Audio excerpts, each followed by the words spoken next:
Hello everyone, देखिए अब question number third equation of continuity और बर्नौलीज थ्योरम के ऊपर हम कर रहे हैं क्वेश्चन। देखो जी, इस क्वेश्चन में देखो आपको ये ट्यूब दे दिया और इस पे क्या दिया है, उन्हें कुछ हाइट्स पे दे दिया है। इसकी अलग हाइट है, इसकी अलग हाइट है, ठीक है। यहाँ पर एरिया A1 है, वेलोसिटी V1 है, एरिया A2 है, वेलोसिटी V2 है, ठीक है। यहाँ A1 की वैल्यू दी हुई है, A2 की दी हुई है, V1 की दी हुई है और V2 आपको निकालना है, ठीक है। ये निकल जाएगा इक्वेशन ऑफ कॉन्टिन्यूटी से। वेलोसिटी हमें पता है निकल जाती है, रो हमें दिया हुआ है and also find the change in pressure between P and Q की जगह हम यहाँ पर कर लेंगे M एंड N, ठीक है। ये पॉइंट मैंने यहाँ पर चेंज कर दिए होंगे, तो ये M और N के बीच में आपको डिफरेंस आपको बताना है, ठीक है। तो देखो ज़रा सॉल्यूशन में चलते हैं हम। तो इक्वेशन ऑफ कॉन्टिन्यूटी लगने वाली है, तो उसके लिए हमें पता है A1 V1 is equal to क्या होता है, A2 V2 होता है। तो A1 इज़ 4 इंटू में 10 की पावर -3, V1 इज़ 1, ठीक है। ये मीटर स्क्वायर है, मीटर पर सेकंड में, तो कोई टेंशन नहीं है यूनिट चेंज करने की। A2 कितना है हमारे पास, 8 इंटू में 10 की पावर -3 एंड V2 हमें फाइंड आउट करना है। तो देखो बिल्कुल सिंपल है। तो देखो 4 इंटू में 10 की पावर -3 इंटू 1 दिस, और ये 8 इंटू में 10 की पावर -3 यहाँ आ जाएगा। तो V2 देखो कितना आ गया, ये 4 2 ज़ा 8, दैट इज़ 1/2, ठीक है। 1/2 मीटर पर सेकेंड जो है हमारे पास V2 आ गई, यानी कि हमारे पास कितना आ गया, ये 2 5 ज़ा 10, तो 0.5 मीटर पर सेकेंड V2 की वैल्यू आ गई, ठीक है। सिंपल। अब बात करते हैं उसमें चेंज इन प्रेशर की। तो चेंज इन प्रेशर हम कैसे निकाल सकते हैं, यहाँ पर देखो ज़रा, यहाँ पर कर दूँ इसको मैं। देखो चेंज इन प्रेशर हमें निकालना है, तो हम किस तरीके से निकाल सकते हैं, चलो यहीं पर ही करते हैं यहाँ से, लेकिन ये चीज़ आपको जो है थोड़ा सा दिखेगी नहीं। चलो यहाँ पर ही कर देता हूँ मैं इसको, देखो आ ही जाएगा क्योंकि इस पेज पे ये देखो। चेंज इन प्रेशर जब भी निकलेगा आपका, किससे निकलेगा, बर्नौलीज थ्योरम से। तो यूजिंग बर्नौलीज थ्योरम, ठीक है। वो क्या है आपके पास, P1 plus 1/2 rho V1 square plus rho g H1 is equal to आती है आपके पास P2 plus 1/2 rho V2 square plus में रो जी H2, ठीक है। अब देखो डिफरेंस हमें निकालना है, तो P1 और ये P2 है, ठीक है। P2 इधर लेके जाएंगे, P1 माइनस में P2, ठीक है, इज इक्वल टू इधर क्या है, देखो 1/2 रो V2 स्क्वायर। अब ये रो V2 स्क्वायर वाली वैल्यू है ना, इसके साथ रख देंगे, तो ये वाली रो V1 स्क्वायर इसके साथ ले जाऊँ तो माइनस आ जाएगा 1/2 रो V1 स्क्वायर। फिर यहाँ वाली वैल्यू रख दो, ये रो जी H2, और इसके साथ रो जी H1 वाली वैल्यू रखेंगे तो माइनस में रो जी H1 आ गया, ठीक है। यहाँ से आप देखो ज़रा, इनको सोल्व कर सकते हो बिल्कुल ईजी वे में। देखो 1/2 रो कॉमन लेंगे तो ये V2 स्क्वायर माइनस में V1 स्क्वायर आ जाएगा, और यहाँ से देखो रो जी H2 माइनस में H1 आ जाएगा। ये थ्योरी में भी आपको पता है, इस तरीके से हम करते थे, ठीक है। तो ये डिफरेंस इन प्रेशर चल रहा है P1 और P2 का, ठीक है।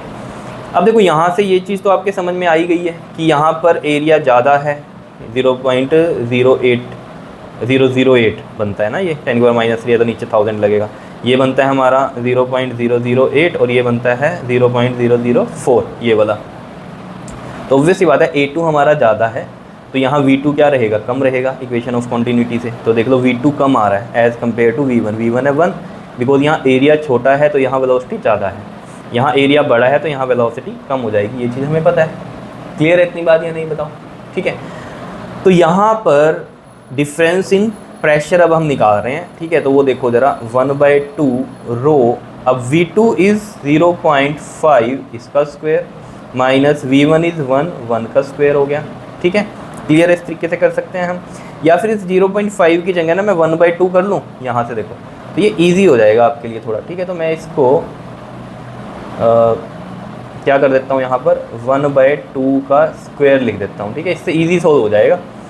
प्लस में रो की वैल्यू देखो कितनी है हमारे पास, गिवन है रो इज़ 1000 kg पर मीटर क्यूब, एंड जी हम इसमें 10 ले लेंगे, ठीक है। जी इसमें आप कितना लोगे, 10 मीटर पर सेकंड स्क्वायर का लोगे।